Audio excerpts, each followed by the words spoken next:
is Liz Cheney, former Deputy Assistant Secretary of State and daughter of Vice President Cheney. Liz, nice to see you. And it's sort of, as I listened to the big news tonight, that we might have gotten the #2 in Taliban, at least it's been reported #2. And I watched the two dueling vice presidents. I think to myself, how much does the media try to create these duels, these fights between two men who obviously care about their country, and how much is, legitimate news gathering? Well, I think that clearly the whole dueling concept is something that the media helps to feed. I think, the White House, when they heard that Vice President Cheney was going to be out, immediately rushed to put Vice President Biden out. But these are really important issues, and issues where the stakes are very high for the nation. I think that, this news that we've just heard from Afghanistan is good news if it's true. I think it's very good news, obviously. I think it's troubling that the New York Times broke the story. I'm always suspicious. The New York Times does not have a good record in terms of being responsible about keeping information secret that should be kept secret that comes into their possession. But it is good news. It reminds us once again, though, that we are at war with an enemy determined to kill us. Well, as I understand, the reason the New York Times finally did go public with this because it's all over Pakistan. They know about this now. Because geographically we're sort of the last to know. They've always got a reason why they go public. We'll hear about probably tomorrow. But all right, now in terms of the difference in opinions between the two vice presidents, it seems to me that your father was. He said that he's in agreement with what's going on in Afghanistan. This operation that we're seeing some of the fruits of tonight. Where he differs with this administration in the war on terror is where? Well, I think that the notion that we can deal with terrorism as a law enforcement matter, which is what you're seeing, I think, increasingly here at home, whether it's closing Guantanamo and saying that we're going to treat these terrorists now as criminal defendants, bringing Khalid Sheikh Mohammed to the United States and providing him with a platform in a U.S. courtroom. I think you have to go back to before 9/11 to look at the lessons we learned when we tried to treat terrorism as a criminal matter before we were attacked, and realize that it's an insufficient way to keep the nation safe. Secondly, I would say the way that the administration is dealing with interrogation and the extent to which they release the details of our enhanced interrogation program, some tools, by the way, that I would like our professionals to have at their disposal tonight if they decided that they needed to with the Taliban leader that they've captured, but which they no longer have at their disposal.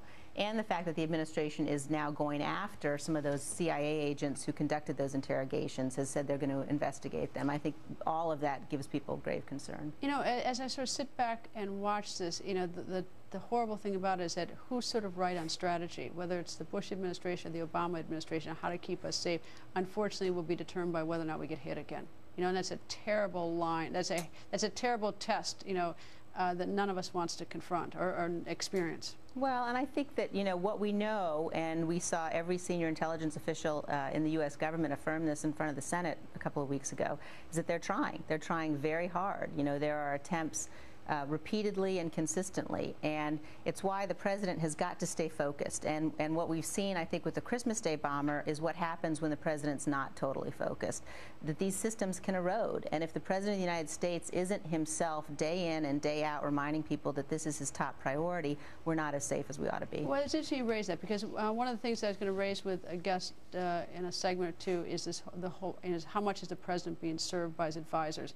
And I think one of the most stunning things that I discovered tonight is I went back in a timeline, and as of December 28th, which is 3 days after the Christmas Day bomber, the president came out, made a statement, and he said that he made reference to this as an isolated extremist. So in 3 days' time, when he's supposedly being interrogated, his advisors are leading him to believe that this guy's working in isolation and working alone, and that's simply not true. Well, and these same advisors, that was counterterrorism advisor Brennan, apparently. You also had Secretary of Homeland Security Napolitano, who gave a White House briefing in early January on this matter, and they both said they were surprised that al-Qaeda in Yemen was operational, and Secretary Napolitano said she was surprised that al-Qaeda would send individuals to attack us. I mean, those are two statements that you would frankly know if you were just reading a newspaper, not to be surprised by those things. I think there's a real question of competence here. The president may not be well served, but at the end of the day, he's the president, and he's been the president for over a year now, and he hasn't held anybody accountable for what happened on Christmas Day. It's his responsibility to do that. All right. Another note, you're chairman of the board at the Institute for the Study of War, and the Institute has a new Iraq War documentary, The Surge, The Untold Story. Let's watch. The men and women of America's military are drawing lessons from their remarkable experience. And I think people will study this aspect of what happened in Iraq for years to come in terms of how did the United States military, along with the Iraqis, take a situation as dire as it was by the end of 2006, where Iraq was almost a failed state, and turn it around in about 7 months. The surge in Iraq, that one worked. It worked, and I want to encourage all your viewers, go to understandingthesurge.org. You can watch this movie. It's a documentary that was based on 50 hours of interviews with the generals, General Keane, whom you saw there, General Odierno, General Petraeus, and the colonels who were involved in turning Iraq around and in providing the kind of security and confidence to the Iraqi people that they needed to begin to stand up themselves. And tremendous success story. And early on pushing it, Senator John McCain. He was an early person pushing that surge, and he felt he got a lot of resistance.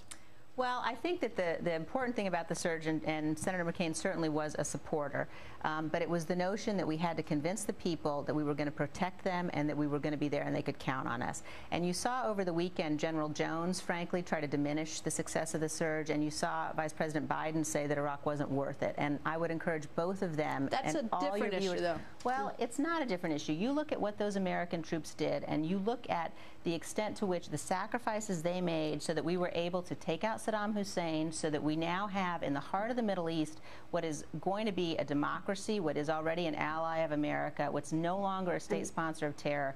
And for the Vice President of the United States, after all that sacrifice, to say it wasn't worth it, maybe what he believes, but I think it's a shame for him to be saying something like that. There's no doubt that our military has done an enormous service for. They've given up a lot. They have. Liz, thank you. Thanks. Next